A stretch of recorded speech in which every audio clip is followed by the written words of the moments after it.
Bene, Speriamo di no, riprendiamo la seconda parte di questa trasmissione. Oggi parliamo dei gruppi di automutuo aiuto. Abbiamo un'esperienza molto interessante che è il gruppo dei genitori insieme, l'associazione Genitori Insieme di Genova, che è una serie di gruppi, abbiamo capito che sono 15 attualmente, di familiari, di genitori, di ragazzi che hanno degli importanti problemi di dipendenza e che si riuniscono una volta a settimana, 2 ore ogni incontro, e sono appunto sia a Genova che in parte anche in provincia. In tutto sono 15, abbiamo detto. E io volevo entrare un po' in argomento. Io sono Anna Gatti, sono dell'AISAM di Padova. Entriamo un po' in argomento e volevo capire un po' però di che cosa si parla, di che problemi, quali problemi e quali temi vengono discussi all'interno di questi gruppi. Allora, il gruppo quando si incontra, gli argomenti sono molto vari. Intanto c'è tecnicamente un po' un sistema, nel senso il gruppo è formato da più persone, molti sono presenti da più tempo, quindi si conoscono già, hanno già avuto modo di parlare delle loro problematiche, dei loro anche si conoscono abbastanza intimamente per come reagiscono alle cose, per come dialogano. Quando arriva un genitore nuovo, diciamo, c'è una sorta di presentazione. Quindi comunque questo genitore racconta un po' la sua storia, ma prima ancora che racconti lui la sua, gli altri si presentano e raccontano brevemente la loro, in modo che lui si senta accolto e, diciamo, più condiviso. E questo, diciamo, avviene appunto all'ingresso del nuovo genitore. Poi ci sono le problematiche di ognuno, quindi settimanalmente avvengono nelle proprie famiglie delle vicissitudini e quindi settimanalmente si racconta un po' l'andamento della settimana precedente, cosa è successo, se ci sono state delle particolari problematiche e naturalmente si dà un po' più spazio a quel genitore che magari ha avuto delle situazioni un po' brucianti, diciamo. In questo dialogare, siccome si cerca comunque di parlare un po' tutti, di dare le proprie opinioni, di raccontare un po' la propria storia, il facilitatore è molto importante perché dà più spazio magari appunto a chi in quel momento ha più bisogno. Le problematiche sono effettivamente moltissime perché comunque ci sono genitori che hanno apprensione perché magari il figlio non va bene a scuola, comincia a dare dei segnali diciamo, di malessere in casa, non si comporta bene, aggressivo, oppure ci sono problemi anche più pesanti che si legano alle sostanze, si legano al gioco. Moltissimi sono gli argomenti. Fondamentalmente ci sono le ansie dei genitori, cioè dei genitori proprio nel momento, soprattutto dell'adolescenza, dove è difficile comunicare con il figlio, dove diciamo non si riconosce più quel bambino docile, diciamo, che potevi un po' seguire e che comincia a essere una persona a sé e quindi ti dà indietro delle risposte che non sempre tu ti aspetti, ecco, come genitore. Quindi questo è fondamentalmente l'ansia che viene, penso poi ad ogni genitore, problematico o meno, sicuramente dove ci sono dei problemi anche pesanti, questo genitore si sente completamente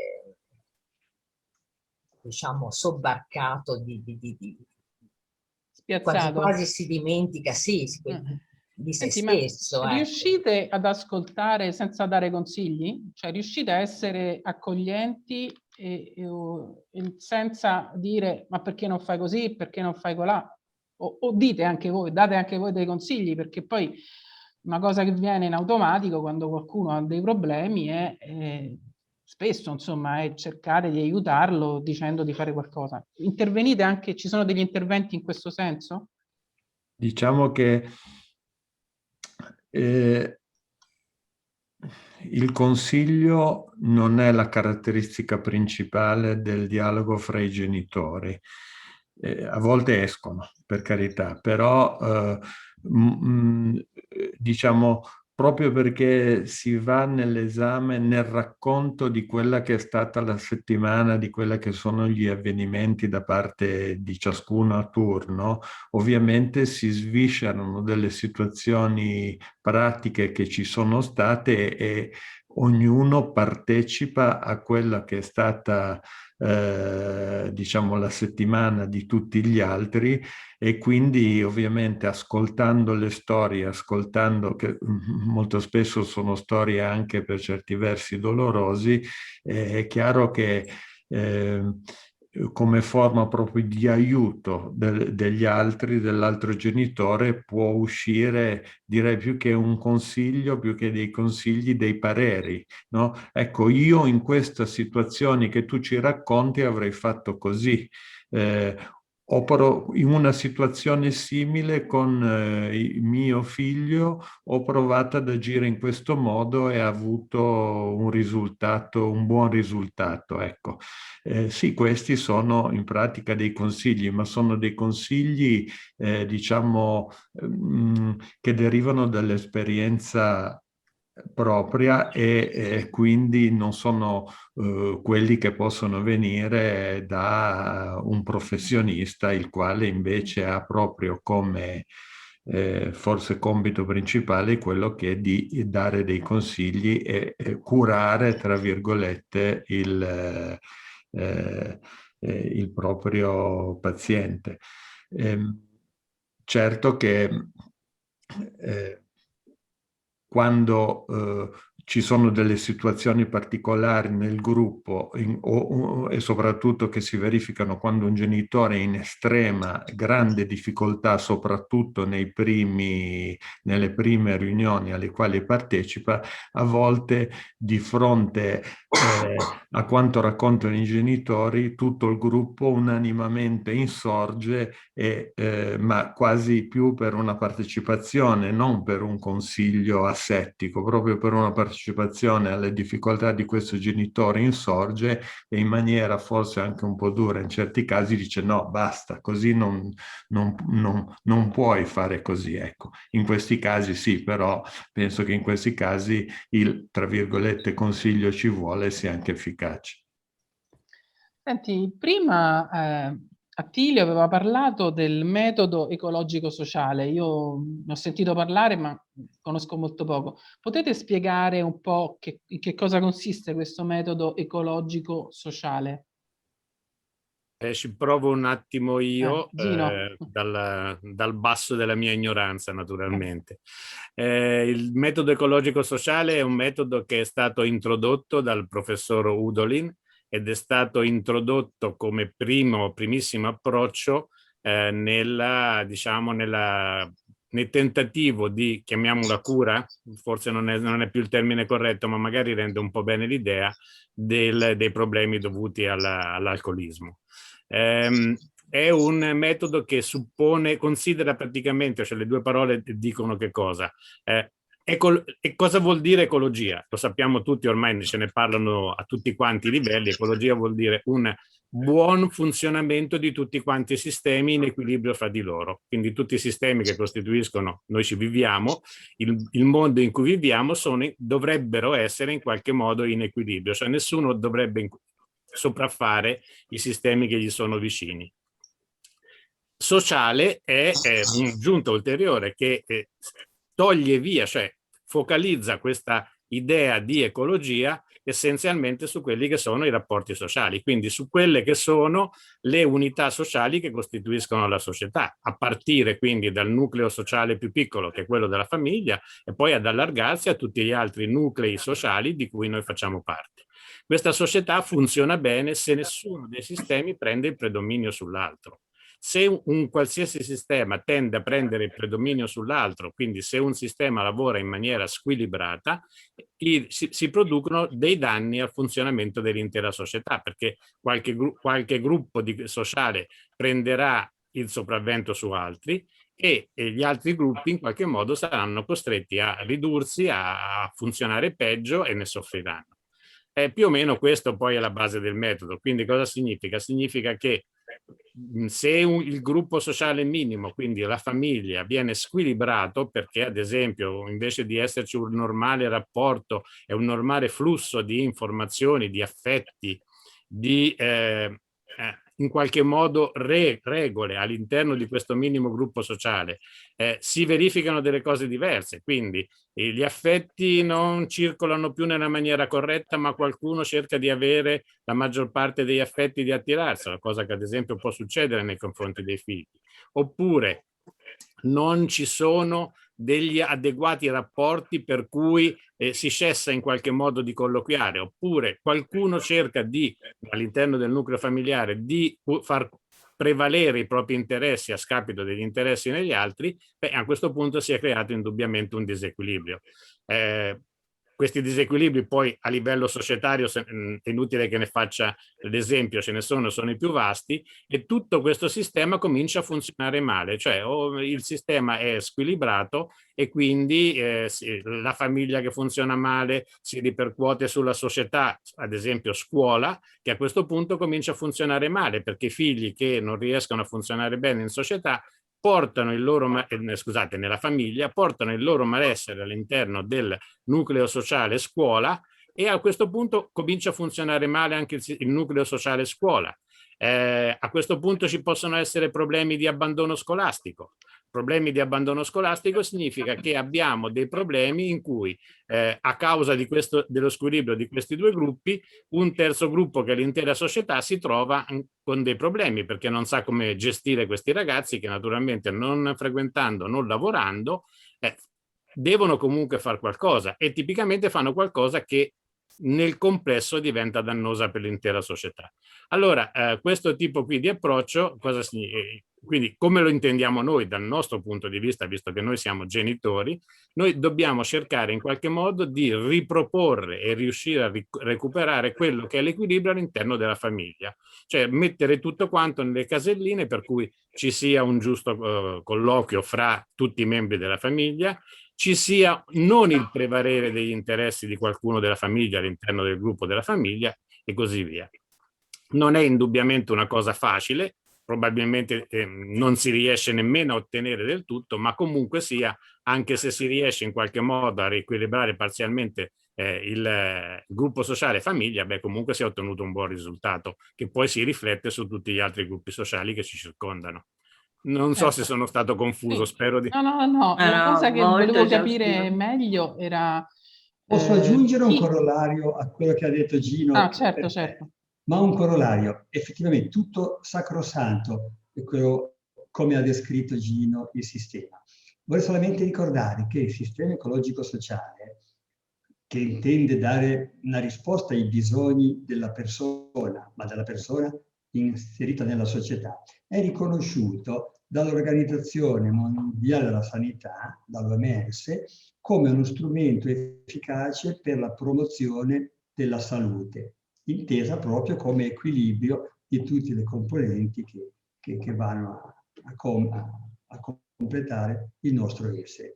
C'è un motto, una frasetta che va a sintetizzare questa appartenenza del singolo al contesto in cui vive, che dice, è una frase che ricorre nei nostri gruppi, che dice: tu solo ce la puoi fare a risolvere i tuoi problemi e a riequilibrarti, ma non ce la puoi fare da solo, ce la farai col gruppo, con l'aiuto degli altri.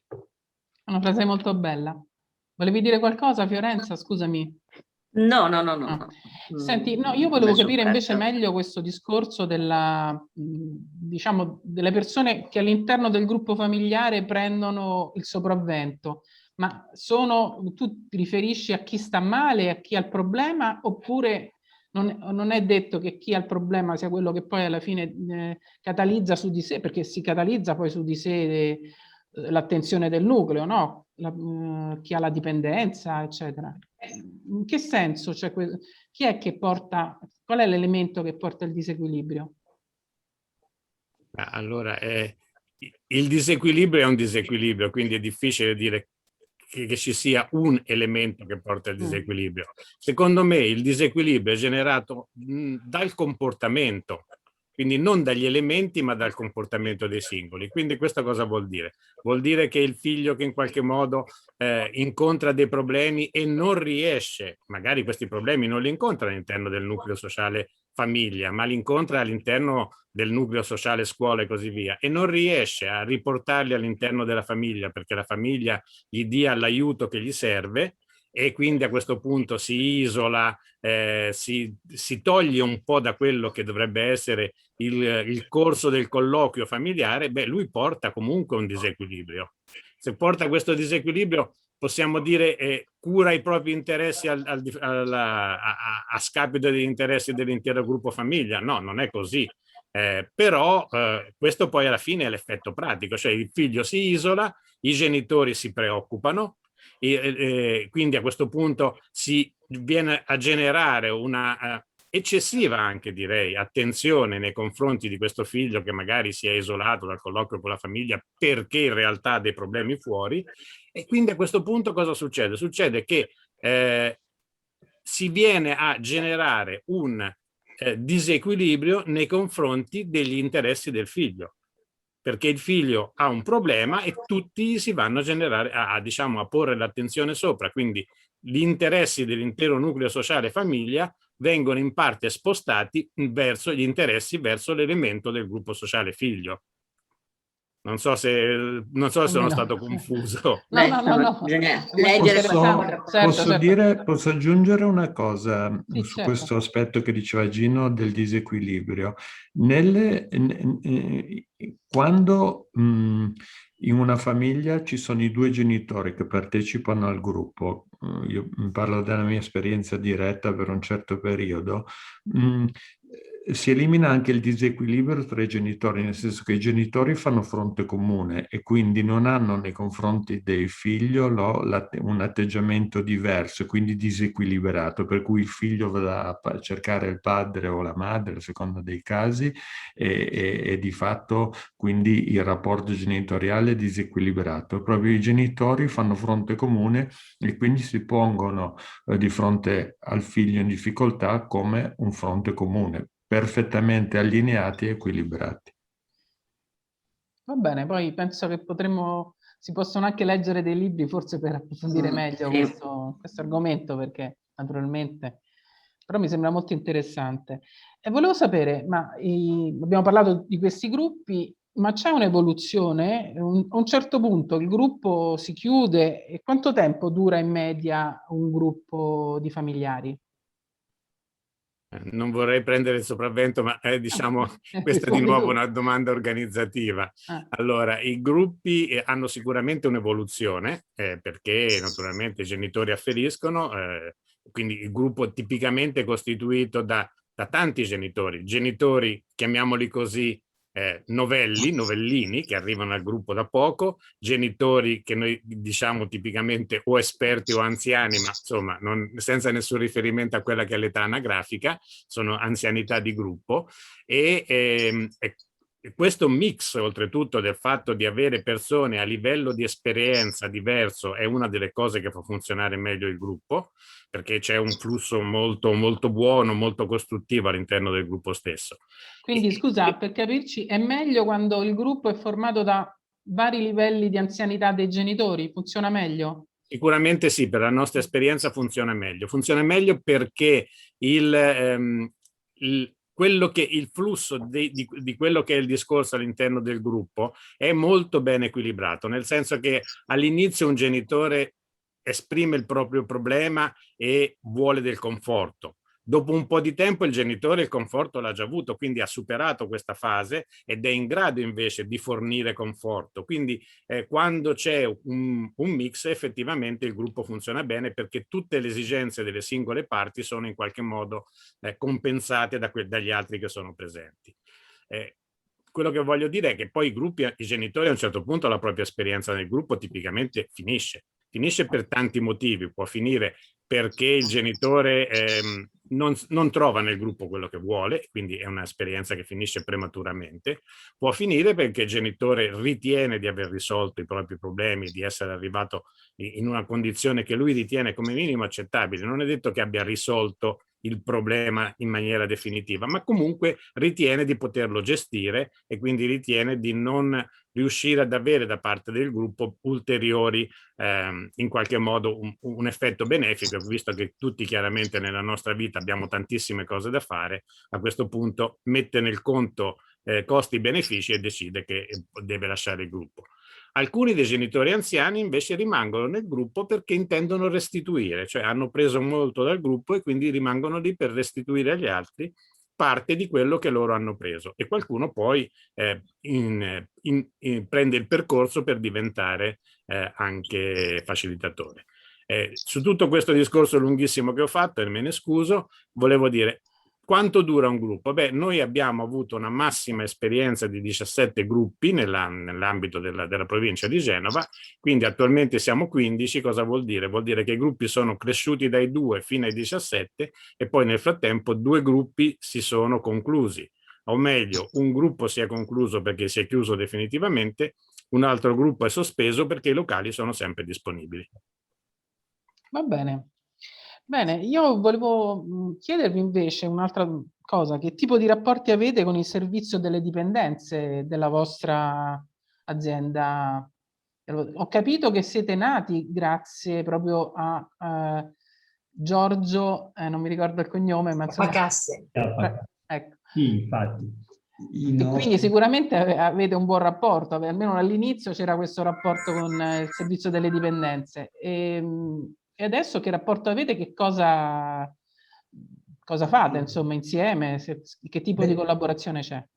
Allora, il nostro rapporto col CERT è un rapporto diretto, non fosse altro, come hai ricordato, proprio perché lì siamo nati e quindi lì siamo conosciuti in modo particolare. Quindi noi collaboriamo col CERT, nel senso che gli operatori del CERT conoscono bene la nostra realtà e, quando ritengono, indirizzano a noi genitori di ragazzi che affluiscono al servizio per le varie problematiche che li portano in questo ambito. Da parte nostra, quando al gruppo affluiscono genitori in difficoltà, ma i cui figli non sono ancora ricaduti per diversi e vari motivi sotto l'attenzione operativa del CERT, consigliamo ai genitori di rivolgersi agli operatori del CERT, dove possono trovare un ventaglio di risposte tecniche a tutte le loro esigenze, al di là di quelle legate al contesto ecologico-sociale di cui ci preoccupiamo noi. A corollario di questa collaborazione che è lunga e che la ASL riconosce, nel 2017 la ASL 3 genovese ha deliberato una convenzione operativa, quindi ha tramutato questo rapporto di conoscenza reciproca in un rapporto operativo, nel senso che ha stabilito una convenzione fra il CERT, Genitori Insieme e ARCAT, l'altra associazione ben nota di gruppi di automutuo aiuto, nella quale convenzione si stabilisce la collaborazione tra CERT e le 2 associazioni finalizzata a garantire in sinergia la migliore efficacia, una migliore efficacia degli interventi a sostegno degli utenti e delle loro famiglie. Noi ci occupiamo delle famiglie, logicamente, e non degli utenti. Degli utenti si occupa il CERT e altre realtà. Quindi il nostro rapporto è decisamente diretto. Benissimo. Bene. Senti, volevo capire meglio la differenza tra un gruppo condotto da un professionista e un gruppo invece condotto da un facilitatore. Poi cerchiamo di capire meglio anche come si diventa facilitatori, ecco. Ma Non c'è una grossa differenza, nel senso nei risultati alla fine sono gli stessi, perché poi il facilitatore sia un ruolo, diciamo, un po' appunto di moderatore, se vogliamo, di stimolo, però poi di fatto quello che conta sono la partecipazione dei genitori.